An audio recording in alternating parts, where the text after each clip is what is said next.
ভেবেছিলাম খতমে নবুয়ত আসলে সব মুসলমানদের জন্য, কিন্তু এখন যে কর্মকাণ্ড করলো এটা তাদের পরিচয় তারা নিজেরাই দিয়েছে। এটা আসলে তারা মানুষ কেমন এবং এটা সবার জন্য কিনা। হ্যাঁ, এই যে দেখেন মধুপুরে পীর সাহেব, তার তো জীবনের নামও শুনি নাই, তার এই যে কর্মকাণ্ড সে রফিকুল ইসলাম খান সাহেবকে বক্তৃতা দিতে নিষেধ করলো, তাকে বাধা দিল, এটা কতটুকু সমীচীন হয়েছে এই জাতি জানতে চায়।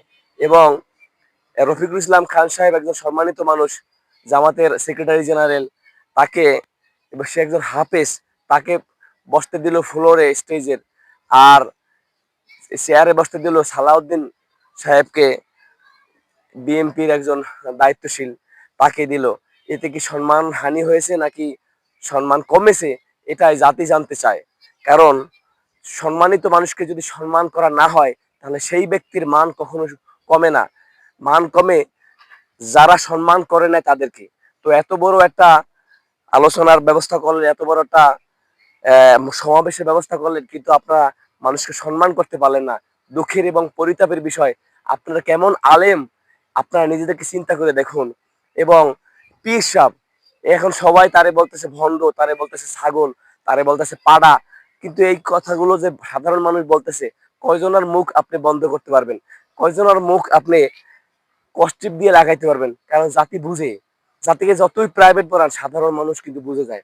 আমরা তো মানুষের সাথে খারাপ ব্যবহার করতে পারি না। এখন ফেসবুকে, ইউটিউবে এবং দোকানে দোকানে তাদের নিয়ে প্রশংসার পরিবর্তে তাদেরকে খারাপ ব্যবহার করতেছে। আর বাঘের বাচ্চা হলো সেই যে রফিকুল ইসলাম খান সাহেব, হাফেজ সাহেব। এই হাফেজ সাহেব সে কত সুন্দর, কোনো বিচলিত না হয়ে, তাকে তার সাথে ব্যবহার খারাপ করার পরও সে কত সুন্দরভাবে বক্তৃতা দিল, আলোচনা শেষ করলো এবং সম্মানের সাথে সে নিচে বসে বলল। আসলে এতে সম্মানটা কার বৃদ্ধি হলো এবং এতে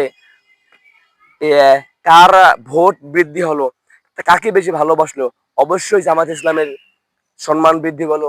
হাফেজ রফিকুল ইসলাম সাহেবের যে সেক্রেটারি জেনারেল, কেন্দ্রীয় বিভাগের জামাতের দায়িত্বশীল, তার সম্মান বৃদ্ধি হয়েছে। তথাপি সম্মানটা হানি হলো কার? এই যে পীর সাহেবের, যাকে বলা হয় সবাই ভণ্ড এবং পাড়া এবং ছাগল বলে, সম্বোধন করে, সম্বোধন করে, তার মান সম্মান হানি হয়েছে।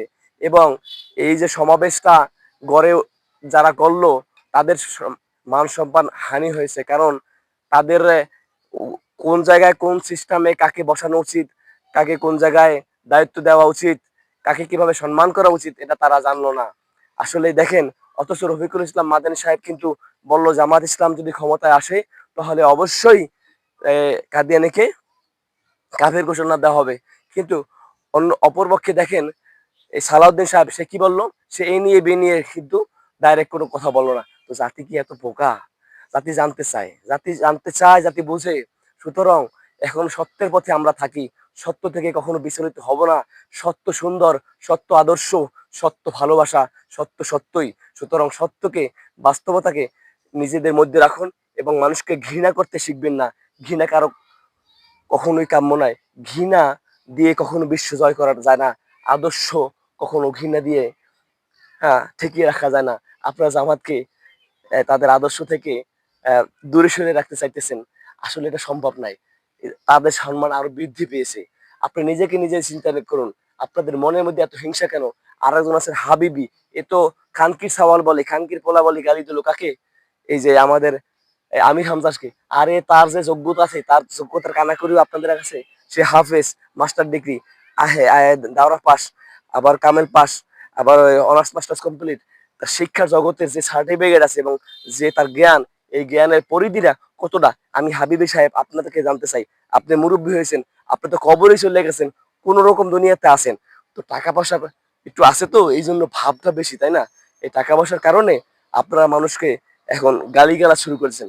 এতে আপনাদের মান সম্মান কতটা হানি হচ্ছে। আর মরার পরে তো বুঝবেন একেবারে কিভাবে আপনাদেরকে পিডান খাইবেন এই যে ফেরেশতারাতে, তা আমি তো বুঝা কুলপান কিনারা পাইতেছি না। সুতরাং মরার আগে তওবা করেন, আপনার কাছে ক্ষমা চান। সে যদি খানকির চাওয়াল না হয় তাহলে তো এটা আপনার কাছে ফিরে যাবে গালিটা। বুঝে দেখেন, এই যে দেখেন কবর, এই কবরে যাইতে হবে না? তো এই কবরে যদি যাইতে হয়, আমি আমার মতো সাধারণ মানুষ বুঝে, আপনারা কেন বুঝেন না? আপনারা কেমন ধরনের আলেম? মানুষকে শুধু খারাপ শিক্ষা দেন, তাই না? আপনাদের ছাত্রদেরকে আপনি কি শিক্ষা দিয়েছেন? আপনাদের এই ব্যবহার আমরা বুঝতে পেরেছি। ধন্যবাদ প্রিয় ভিউয়ার্স, আমার সাথে থাকবেন। সাথে থাকতে থাকতে ভালো লাগবে, আর ভালো লাগা থেকেই ভালোবাসা সৃষ্টি হয়ে যাবে। সবাইকে লাল গোলাপের শুভেচ্ছা ও নিরন্তর ভালোবাসা রইলো।